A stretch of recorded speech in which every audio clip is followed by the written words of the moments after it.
Ce que j'en retiens, c'est que l'ensemble des spécialistes en matière de nappes souterraines s'organisent pour avoir des projections à moyen terme et à long terme sur les effets du changement climatique. Un petit bémol sur des projections à plus court terme dont les élus dont je fais partie ont forcément besoin. Et puis l'avantage que je vois de ce type de rencontre, c'est aussi de pouvoir retisser du lien avec des professionnels qu'on a croisés et pouvoir acquérir un certain nombre de données et de projections sur nos propres modèles et nos propres problématiques.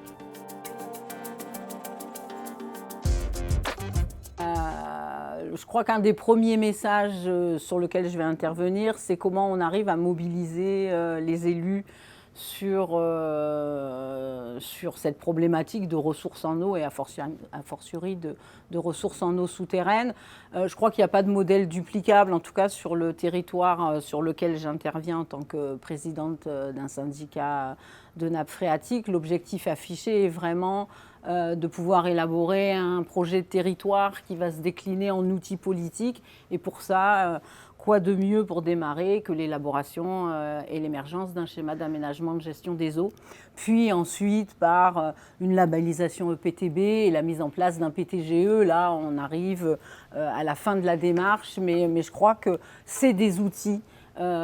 qu'il faut que nous, gestionnaires, s'approprient pour pouvoir effectivement construire des projets de territoire et embarquer les élus dans les questions liées à l'eau qui vont être, et qui sont déjà et qui vont devenir encore plus prépondérantes dans les années à venir.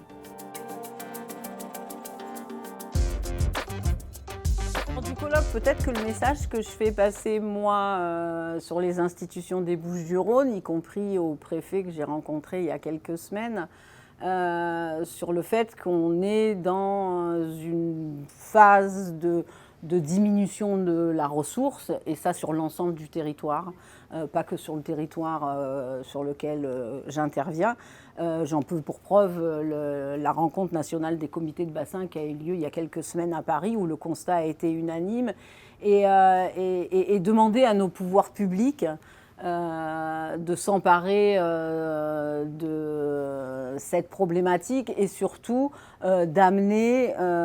une vraie dimension communicative vis-à-vis de l'ensemble des populations. Parce que je pense qu'il nous manque, c'est qu'effectivement nous, comme je dis souvent, les gestionnaires et entre guillemets les professionnels de la politique de l'eau, on maîtrise les enjeux à venir et on aborde un certain nombre de solutions. Par contre, pour un certain nombre de collectivités territoriales, d'industriels et de particuliers, la route est encore longue et il n'y a que la mobilisation des pouvoirs publics qui pourra inverser la tendance.